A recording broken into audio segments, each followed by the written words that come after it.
Buggy Produce.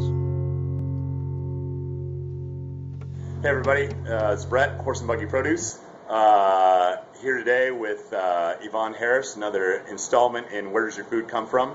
Yvonne is our mushroom grower, and I'm not going to waste any more time. We're going to get straight to it, learn all about growing mushrooms here in climate-controlled conditions, and we'll go from there. So without waiting longer, here's Yvonne.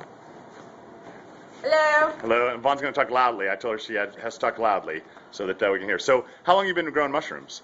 Since 2007. So 2007. 5 years. And you used to have a full kind of retail business with produce and plants and all, but that's changed, right? Yep.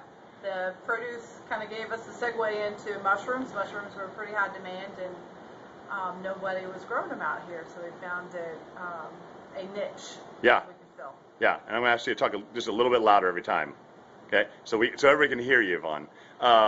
So you've completely gotten away from all that stuff, solely in mushrooms, and you're going to give us a little tour of how you guys actually grow these things. Yes. Okay, let's go on in and see what's going on.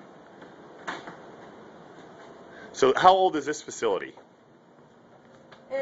We got it fully incepted in March. Okay. So it's now the 1st of August, so just a couple months. Wow. This one's brand new, and it's new technology. It's technology we're working on getting a patent on. Yeah. That's why you and I had to switch positions out there, so you couldn't see the control systems that we have in here. That's exciting. This is our oyster mushroom room. Okay. And we also grow shiitakes and maitakes, but we're going to show you the oysters today. Okay. So this is a mushroom bag. Okay, let's see that. What's inside the bag? Straw. Okay. Bird seed. And spawn. Spawn. Can you Spawn, tell us what spawn is? Spawn is when the spores start to grow and make a mat, a mushroom mat, okay, which is a mycelial mat. Okay. And then that mat, just look down this one. Okay. And then that mat will look for a place of good growing conditions and then send a mushroom out. I see. So this is a hole. Oh, I see. All the white stuff is the mycelia, which okay. is the roots. Yes, of a mushroom. I remember that from biology class. Spores are analogous to seeds. Sure. But completely different plants. Okay.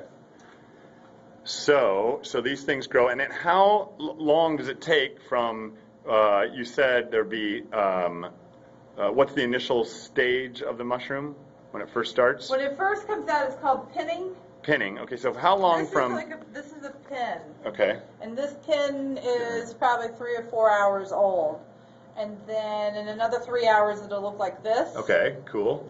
And we've already picked for the day, so we don't have anything really mature. Right. But they change every 3 hours, so we're constantly watching them and constantly monitoring their So from beginning habitat. to end, how long does it take before you get a mushroom that you can harvest? The first flush on these is 3 to 8 days. 3 to 8 days. Okay. And then you treat them a certain way, and then you get another flush in about 10 days.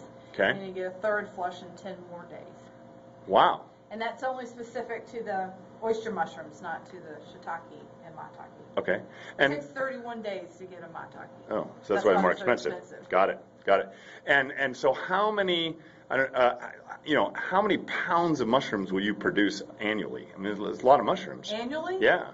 Well, weekly we're around 1,100 pounds. Oh my God. So 52 weeks a year. Yeah. So we never stop. Right. So we're talking thousands and thousands of pounds. 50-some pounds. Yeah.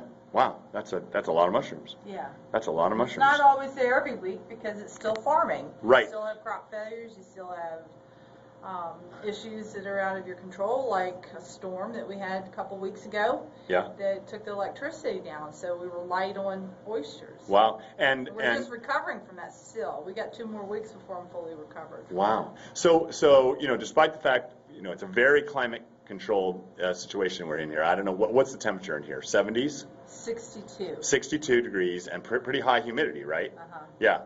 I can't tell you all this. Right, no, I know, but and of course all that is controlled, it's computer controlled to give you the maximizing growing environment. And then you have to I'm assuming, and then you have to watch out for any kind of infestation of anything that could harm your mushrooms, right? Pretty much. What kills them? What's a bad thing for a mushroom crop? competing bacteria. Oh, okay. Or competing fungus. Got it.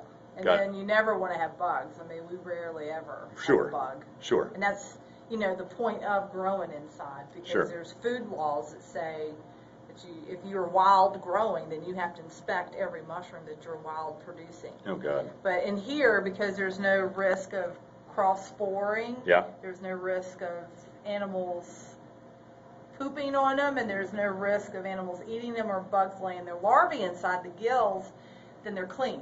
Right. Because, quote unquote sterile environment. Right. It's clean. And so, what's the, you've been doing this for quite a while now. What's the funnest part of growing the mushrooms? Knowing that we're handing out a complete healthy food to people that can solve health ailments. Yeah. What are the medicinal properties of mushrooms? Mushrooms can lower your cholesterol, regulate your blood pressure, reduce some types of cancer, and erase some others. And that's me speaking, not as a doctor, but as somebody that reads the research. Sure. So essentially what you're saying is, before I look at my books every month, I should eat some mushrooms to lower my blood pressure, right? It helps when I look at my finances. You have to eat the mushrooms all the time. Okay. Okay. Got it. There's so many things that spike your blood pressure. If you had a disease, it was causing the blood pressure. Right. So you're pretty hooked on doing mushrooms. You're liking this. Yeah, it's a good deal.